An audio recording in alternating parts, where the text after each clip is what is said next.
안녕하세요. 조윤 목사입니다. 오늘은 누가복음 8장 26절 이하에 있는 그 거라사 광인이라고 흔히 우리가 일컬어지는 한 미치광이 남자를 만난 예수님의 이야기를 여러분과 함께 살펴보려고 합니다. 오늘은 본문 내용도 길지만 또 이 안에 담겨져 있고 저나 여러분들이 깊이 한번 생각해 보아야 될 문제가 이 본문에는 들어 있거든요. 그래서 오늘은 좀 길어질지 모르겠습니다. 제가 하여간 최선을 다해서 짧게 하지만 명확하게 이 본문의 말씀을 한번 전달해 보려고 애를 쓰겠습니다. 그러면 누가복음 8장 26절 말씀부터 한번 읽어 보도록 하겠습니다. 그들이 갈릴리 맞은편 거라사인의 땅에 이르러 예수께서 육지에 내리심에 그 도시 사람으로서 귀신 들린 자 하나가 예수를 만나니 그 사람은 오래 옷을 입지 아니하며 집에 거하지도 아니하고 무덤 사이에 거하는 자라. 예수를 보고 부르짖으며 그 앞에 엎드려 큰 소리로 불러 이르되 지극히 높으신 하나님의 아들 예수여, 당신이 나와 무슨 상관이 있나이까? 당신께 구하노니 나를 괴롭게 하지 마옵소서 하니, 이는 예수께서 이미 더러운 귀신을 명하사 그 사람에게서 나오라 하셨습니다. 예수께서 내 이름이 무엇이냐 물으신즉 이르되 군대라 하니, 이는 많은 귀신이 들렸습니다. 무적행으로 들어가라 하지 마시기를 간구하더니 마침 그곳에 많은 돼지떼가 산에서 먹고 있는지라. 귀신들이 그 돼지에게로 들어가게 허락하심을 간구하니 이에 허락하시니, 귀신들이 그 사람에게서 나와 돼지에게로 들어가니 그 떼가 비탈로 내리다라 호수에 들어가 몰사하거늘, 치던 자들이 그 이루어진 일을 보고 도망하여 성내와 마을에 알리니, 사람들이 그 이루어진 일을 보러 나와서 예수께 이르러 귀신 나간 사람이 옷을 입고 정신이 온전하여 예수의 발치에 앉아 있는 것을 보고 두려워하거늘, 귀신 들렸던 자가 어떻게 구원받았는지를 본 자들이 그들에게 이르매, 거라사인의 땅 근방 모든 백성이 크게 두려워하여 예수께 떠나가시기를 구하더라. 예수께서 배에 올라 돌아가실새 귀신 나간 사람이 함께 있기를 구하였으나 예수께서 그를 보내시며 이르시되 집으로 돌아가 하나님이 내게 어떻게 큰 일을 행하셨는지 말하라 하시니, 그가 가서 예수께서 자기에게 어떻게 큰 일을 행하셨는지를 온 성내에 전파하니라. 아멘. 제가 39절의 말씀까지를 읽었는데요. 오늘 이제 이 말씀은 여러 가지로 정말로 생각할 거리가 많은 본문입니다. 사건의 내용은 이렇습니다. 이제 예수께서 갈릴리 호수를 이렇게 건너셔서 거라사인의 지방으로 들어가셨다고 말합니다. 이제 그 앞부분에서 누가는 예수께서 왜 그 갈릴리 바다에 일어났던 호수 그 풍랑을 말씀으로 이렇게 잔잔케 하신 이야기를 배치해 놓고 있거든요. 이제 그런 사건 연후에 이제 예수께서 거라사인의 지방, 이방 사람들이 많이 사는 곳, 그래서 여기 돼지떼가 나옵니다. 그러니까 이방 민족들이 많이 살고 있는 갈릴리 호수 주변에 거라사인의 지방에 들어가시다가 그 입구에서 누구를 만나느냐면, 오늘 여기 성경 본문에 나온 대로 그 도시 사람으로서 귀신 들린 자 하나를 만났다고 말합니다. 자, 사랑하는 여러분, 귀신 들린 자, 흔히 악령이라고 말하는데 이게 성령의 반대는 말이죠. 저나 여러분이 먼저 이 성경을 읽으면서 이 귀신 들렸다는 것에 대한 용어를 정리할 필요가 있는데요. 이제 오늘날 저희들이 또 우리 더군다나 한국 문화에서 귀신이라고 하면 어떤 사령, 즉 죽은 영이라든가 죽은 사람의 어떤 혼령을 말하는 거죠. 그런다거나, 그러니까 죽은 사람의 혼령은 되게 어떤 오난을 품고 있는 경우가 많고, 살아있는 사람과의 관계 속에서 무언가 아직 풀지 못한 한 같은 걸 가지고 있는 사람, 그래서 뭔가 사람에게 해코지를 하고 또 사람보다 더 아주 사람이 가질 수 없는 초인적인 힘을 가지고 있는 그런 존재로 묘사되기가 쉬운데, 성경은 귀신 들렸다, 뭐 악령이다 이런 표현들을 마귀니 사탄이니 하는 것들을, 사랑하는 여러분, 저나 여러분이 그 용어를 잘 정리하지 못하면은 굉장히 혼란 속에 빠져드는데, 특별히 귀신 들렸다라고 하는 의미의 이 귀신이라고 하는 것은 악한 영이죠. 악한 영이라고 하는 것은 하나님의 생명 현상을 방해하는 모든 것들을 말합니다. 그러니까 하나님이 허락하신 이 세상, 이 아름다운 생명이 제대로 발휘하지 못하도록 붙들고 있는 것, 이것은 성경은 되게 귀신이 들렸다는 말로 표현을 하고 있죠. 그러니까 옛적에 이 성경을 읽는 사람들의 어법이 그러했다는 겁니다. 그러니까 오늘 이 사람이 지금 정신이 나갔잖아요. 온전한 정신이 아닙니다. 뭐 지금 같으면야 뭐 정신분열증이니 무슨 뭐 하여간 뭐 트라우마로 인한 분열증이니 뭐 이런 식으로 이야기를 했겠지만 여러 가지 진단이 있겠죠. 그 DSM-4에 따르면 뭐 얼마나 많은 진단을 내릴 수가 있겠습니까? 근데 여러분 옛적에는 그런 전문적인 진단을 내릴 수가 없으니까 그냥 저 사람이 좀 온전하게 자기 삶을 살지 못하고 있다 이러면 되게 귀신 들렸다 저주받았다 이렇게 표현을 하는 겁니다. 그러니까 이 애매모호한 표현을 가지고 뭐 지금도 있습니다만은 불과 몇십 년 전만 해도 이 대한민국에 이 귀신 이단들이 많았잖아요. 귀신 어떤 사람에게 귀신이 쓰였으니 나사렛 예수 이름으로 뭐 쫓아낸다. 뭐 대규모 집회를 벌려놓고 정신 이상한 사람 데려와라. 데리고 나오면 뭐 예수의 이름으로 명하노니 귀신아 나가라. 그러면 그 사람이 뭐 쓰러지고 또 쓰러진 사람 붙들게 이르고 너는 누구냐 묻고 뭐 이런 일들이 많았잖아요. 그건 여러분 성경의 말씀을 크게 오해해서 그런 거고요. 성경이 말하는 귀신이 들렸다라고 하는 표현, 악령에 사로잡혔다는 표현은 그가 하나님의 사람으로서 하나님의 피조물로서 우리가 흔히 타인을 귀하게 여기는 것은 저 역시 하나님이 창조하신 아름다운 사람이기 때문이다. 우리가 이런 식으로 타인을 바라보자고 기독교 신앙이 가르치고 있잖아요. 그러니까 그렇게 바라보지 못하게 만드는 사람들, 그러니까 뭔가 온전하게 자기의 생명을 살아가지 못하는 사람들, 이걸 그냥 귀신이 들렸다라고 표현하는 거죠. 그러니까 여러분들 지금 저와 여러분에게 있어서도 만약에 성경의 어법대로 한다면 우리로 하여금 뭐랄까요? 인간답게 살지 못하게 하는 것, 비인간적으로 살게 하는 것, 어떤 그 사람을 목적이나 뭐 수단으로 막 대하는 경우가 있잖아요. 사람의 어떤 그 인격을 그대로 존중하지 않고.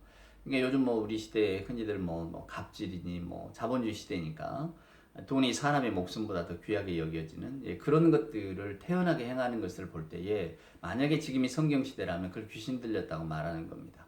정상적인 생명사고를 가지고 있는 사람이라면 도저히 할 수 없는 일들. 요즘이야 뭐 돈 때문에 사람을 죽이고 목숨을 빼앗고 이런 일들이 비일비재하잖아요. 그런 것들을 성경의 용어로 따진다면 통상적으로 귀신이 들렸다라고 표현하는 겁니다. 그러니까 오늘 이 사람도 우리가 정확하게 진단명을 내릴 수는 없잖아요. 근데 하여간 정신이 나갔어요, 지금. 온전한 삶을 못 사는 사람이에요. 근데 여기 보니까 너 네 이름이 뭐냐? 그러니까 나는 군대다. 이게 레기온이란 말이거든요. 레기온이라고 하는 것이 그때 당시 그 로마의 군대 조직입니다. 이게 보통 한 5천 명 정도 되는 한 군단 같은 경우를 일컬어서 레기온이라고 했으니까 많다는 뜻이겠죠. 근데 레기온이라고 하는 단어를 쓰는 걸 보면 이 거라사인의 지역에서 오늘 이 남자가 정신이 나간 이유가 아마 로마 군대 때문은 아니었을까. 강포한 시대잖아요. 팍스 로마나라고도 하지만 이게 로마의 평화라고 하지만 이 팍스 로마나는 여러분 그 무력에 의한 평화이지 어떤 합의에 의한 평화가 아닙니다. 고대 세계는 힘의 논리가 지배했잖아요. 그러니까 팍스 로마나라고 하는 것은 로마의 권위가 무섭기 때문에 그 권위 안에서 복종하는 거죠. 그러니까 평화로워 보이지만 실은 이 평화는 로마라고 하는 거대한 힘이 누르고 있기 때문에 가능한 평화인 거죠. 그러니까 그 눌림을 당한 사람들, 더군다나 뭐 이스라엘 사람들, 이때 이 지금 갈릴리 지역에 사는 사람들이야.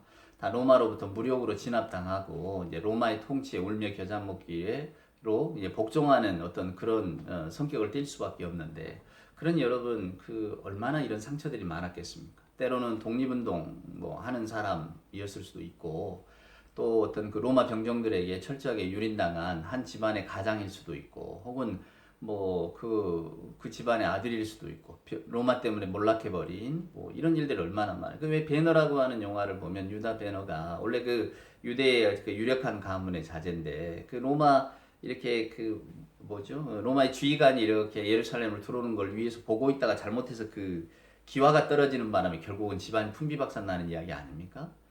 그게 그런 거예요. 아무리 이렇게 안정되게 살다가도 이 로마의 눈밖에 나서 이렇게 모든 걸 다 뺏기고 뭐 포로로 끌려가고 노예가 되고 뭐 심지어는 죽임을 당하고 그런 일들을 겪은 사람 중에 하나가 아닐까 사람들이 이렇게 이제 추측을 합니다. 학자들이 그렇죠. 레기온이라고 하는 이름을 들먹이는 걸 봐서.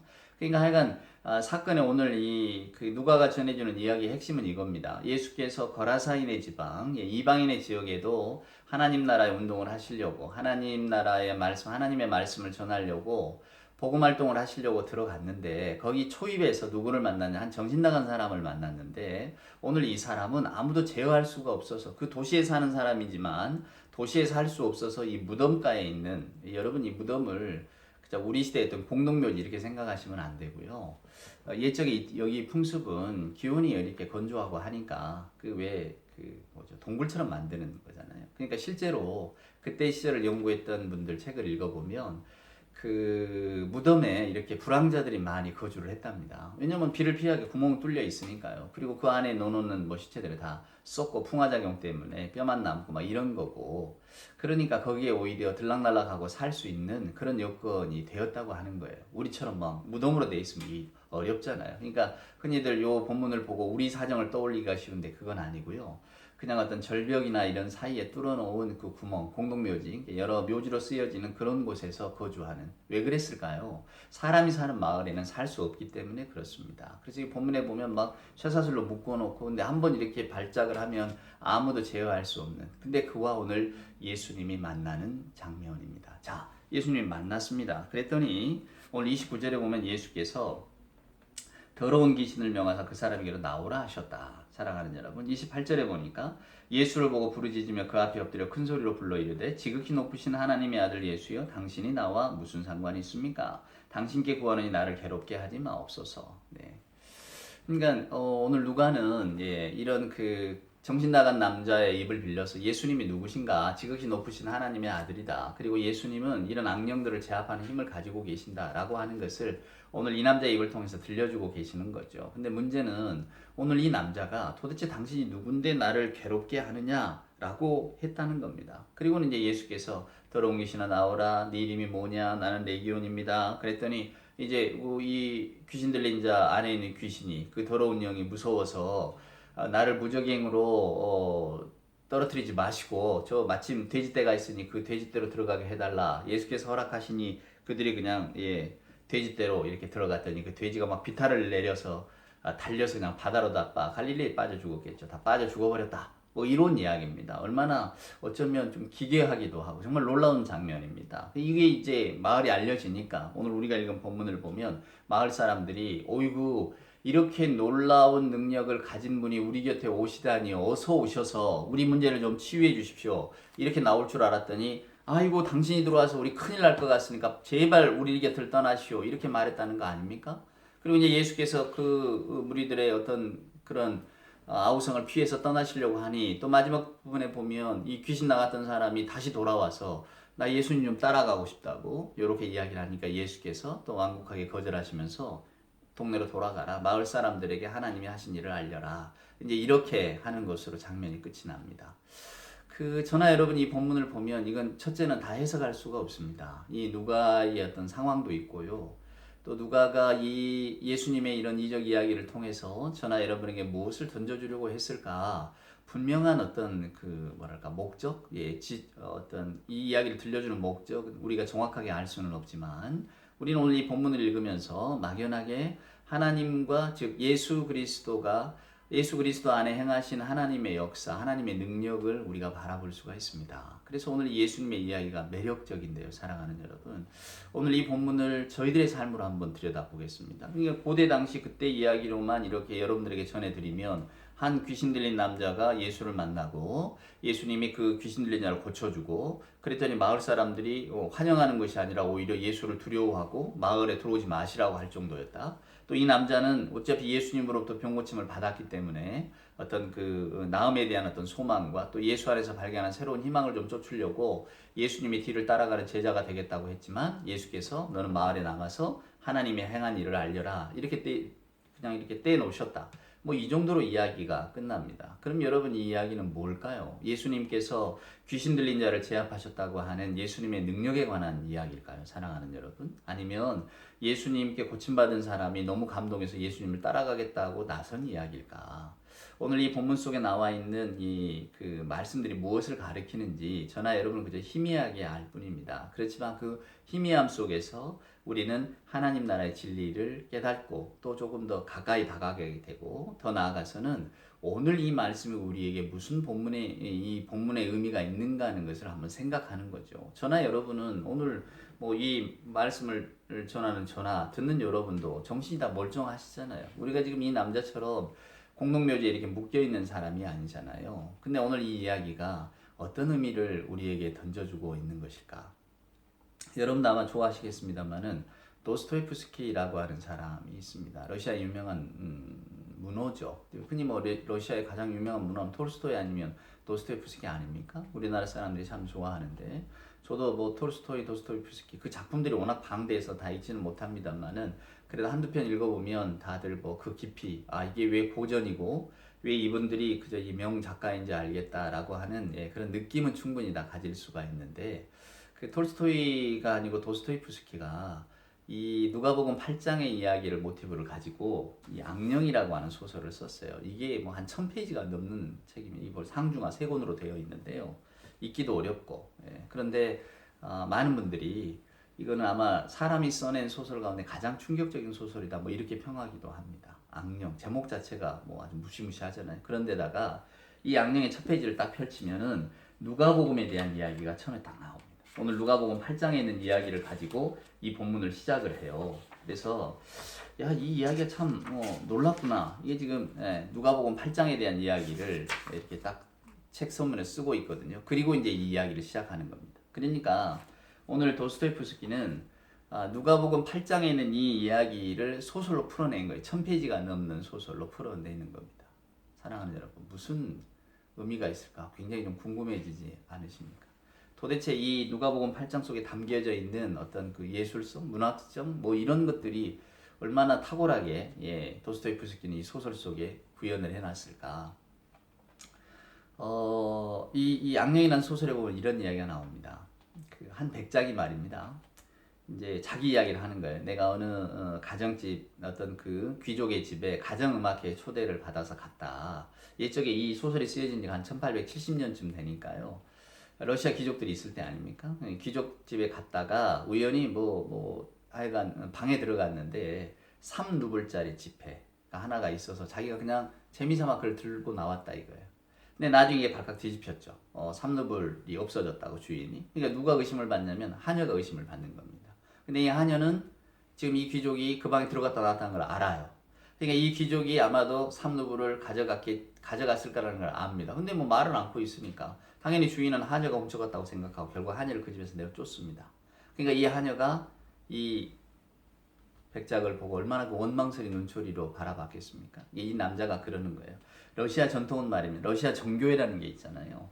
그래서 매해 마지막 날이 되면 우리 식으로 말하면 12월 30일 송구 영신 예배 같은 걸 드리는 모임 같은 걸 가져서 그렇게 자기 죄를 회개한다는 거예요. 회개하고 내가 얼마나 잘못했는가. 이제 그 자리에서 이 백작이 회고하는 거예요. 내가 그때 난 장난삼아 그 3루블짜리 지폐를 감추고 아무 말 안고 있었는데 그때 그 도둑의 누명을 쓰고 떠나갔던 그 소녀의 눈동자를 나는 잊을 수가 없다. 그 원망하는 눈동자를. 난 그게 너무 괴롭다. 이런 이야기를 하는 거죠. 도스토옙스키는 말입니다.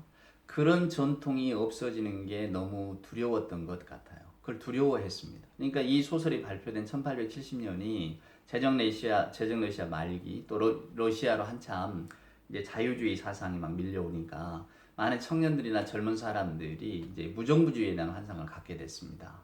자유가 우선이고 그러다 보니까 그것으로 인한 어떤 그 혁명적인 일들이 많았는가 봐요. 나중에 결국은 러시아가 그 볼셰비키 혁명으로 무너지잖아요. 또 새로운 나라가 건설이 되어지는데 이제 그 초창기에 그러니까 혁명가들이 많았죠.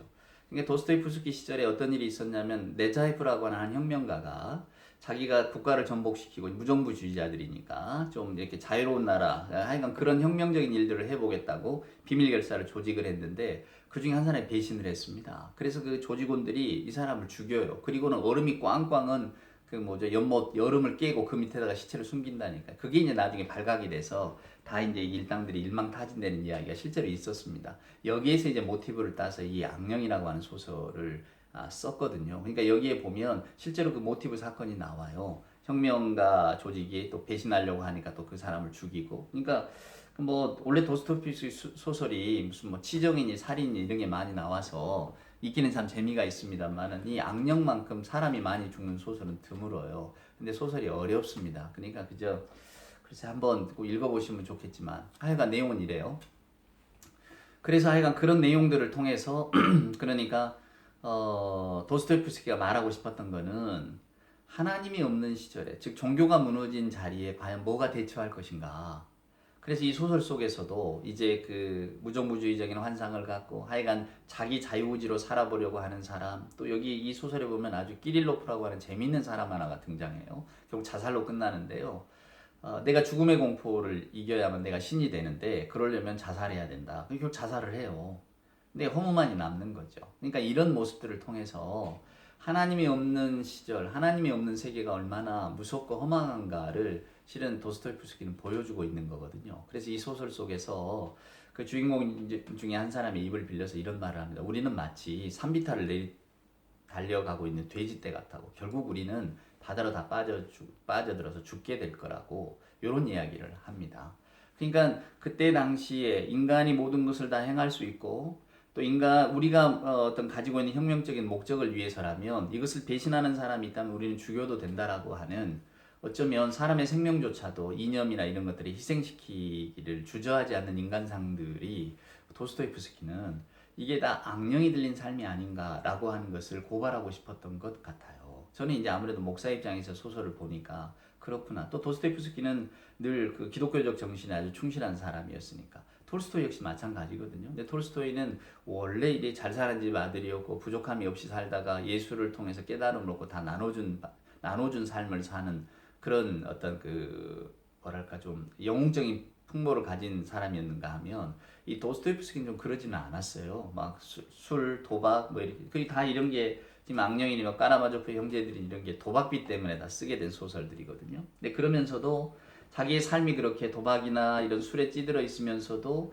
항상 뭐랄까요 이 기독교적 정신에 매달리고 싶어 하는 그러니까 인간이 가진 생각 가운데에서 어떤 그런 뭐랄까 구원이 나올 수는 없다고 생각했던 그런 마음들을 견제하고 싶은 그러니까 러시아 시절에 이제 전통은 다 무너져야 된다고 하면서 뭐죠 기독교 종교 뭐 그 기독교 신앙들까지도 다 깡그리째 무시해버리는 그런 사회 풍조에 대해서 도스토옙스키는 경고음을 울리고 싶었고 또 뭐랄까 저항하고 싶었던 거죠. 그러니까 저는 이 누가복음 8장을 읽을 때에 항상 이 도스토옙스키 악령이 먼저 생각이 나고 또 오늘날을 사는 시대에 있어서 우리가 하나님의 말씀을 받고 또 고민해야 되는 지점이 여기가 아닌가라는 생각을 해보는 거예요. 그러니까 오늘 우리가 살고 있는 시대에도 우리는 하나님이 없다고 하는 이야기를 많이 듣습니다. 또 뭐 지금 같은 21세기 또 22세기 인공지능 AI 시대에 무슨 신이 필요한가? 뭐 리차드 도킨스 같은 사람들한테 대놓고 신이 없다면 우리가 더 행복할 것이다. 뭐 이런 이야기를 하잖아요.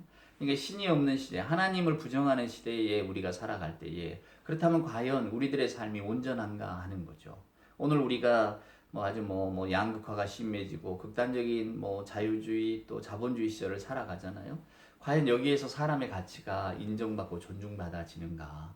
과연 예수께서 말씀하셨던 하나님의 자녀들의 삶이 어떻게 펼쳐져 가는가?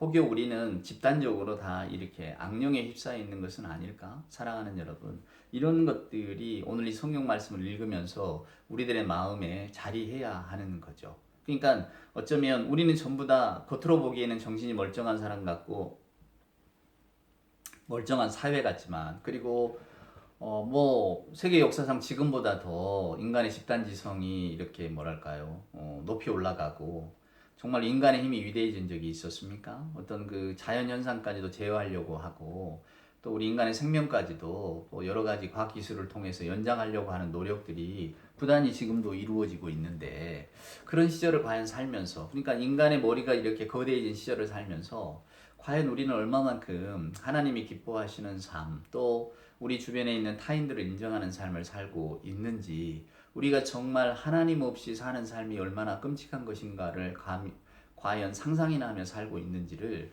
오늘 이 본문 말씀을 통해서 저나 여러분이 곰곰이 생각해 보셔야 한다는 겁니다. 이 마을 사람들을 보세요. 예수께서 그런 일들을 행했다는 것을 보고 예수가 우리 땅에 안 들어왔으면 좋겠다라고 이렇게 밀어내잖아요. 저나 여러분이 그냥 아주 이게 너무 뭐 나이브한 생각일지 모르지만 그 도시에 사는 사람이고 그때 당시에 뭐 도시민들이 많지 않으니까 이 거라사의 광인, 무덤에 묶여있는 이 광인도 그 지역 사람이니까 사람들이 다 알고 있지 않겠습니까?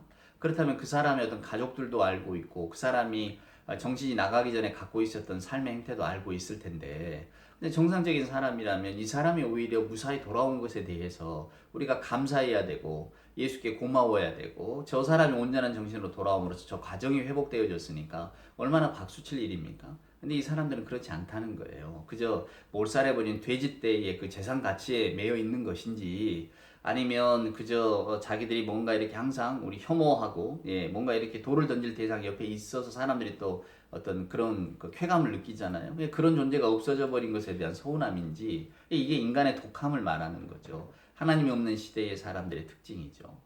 그러니까 두려움 없이 그저 내 삶만 문제 없으면 된다는 식으로 살아가는 사람들이 괜히 내 삶에 어떤 어떤 풍파를 일으킬까봐 예수가 우리 고장에 들어오는 것을 밀어냈다, 거절했다.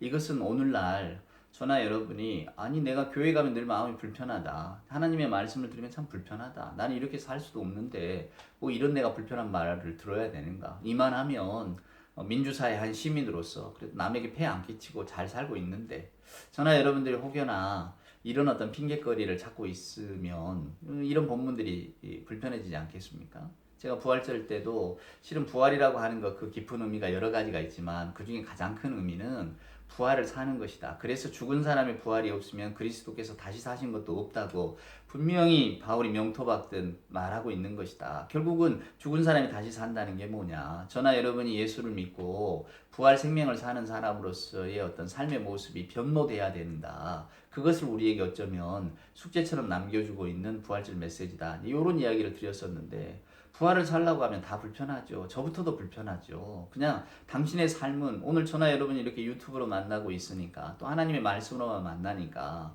여러분도 제 삶이 어떠한지 잘 아실 수 없잖아요. 그저 여러분들이 막연히 느끼실 때 그래도 저 목사는 하나님의 말씀대로 잘 살려고 애쓰고 있겠지, 저 역시도 이 말씀을 듣는 여러분, 이게 뭐 특별한 어떤 그냥 심심하니까 듣는 유튜브 방송은 아니잖아요. 여러분도 뭔가 갈증이 있고 신앙에 대한 소망이 있으니까 이걸 틀고 들으시는 건 아니겠어요? 듣는 여러분들이야 신앙에 열심도 있으시고 얼마나 그 신앙적으로 살려고 발버둥 치겠습니까? 근데 우리는 다 그런 막연한 기대를 갖고 이렇게 대하는 것이지만, 실제로 우리들의 삶을 이렇게 들여다보면 어디 부활의 삶을 살고 있나요? 그럴 수 있는 사람이 과연 사랑하는 여러분 몇이나 될까? 부활의 삶의 가장 근본적인 특징은 예수께서 십자가 위에서 당신의 목숨을 내어주신 것처럼 내 것을 내어주는 일인데, 우리가 어찌 내 것을 내어줍니까? 내 생각 한 자리라도 누가 파고들 것 같으면 안 돼, 이건 내 영역이야, 딱 그어버리고 살아가는 여러분, 내가 내 온대로 하고 싶어서 그저 발버둥 치고 살아가는 것이 우리의 모습 아닙니까? 남의 일에는 쉽게 이야기하면서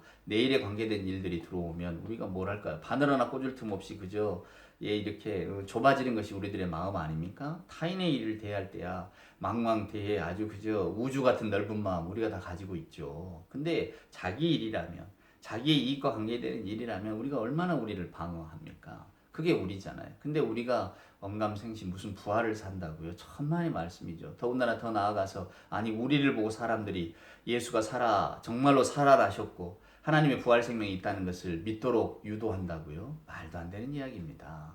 사랑하는 여러분, 그렇게 살려면 우리가 어찌 살아야 되겠습니까? 완전히 마치 간 고등어처럼 말입니다. 시장 매대에 누워있는 간 고등어가 이게 두 개 포개져 있는 거잖아요. 포개려면 어떻게 해야 됩니까? 간슬개 다 빼야 포개 넣지. 그걸 그냥 놔주면 포개지겠습니까?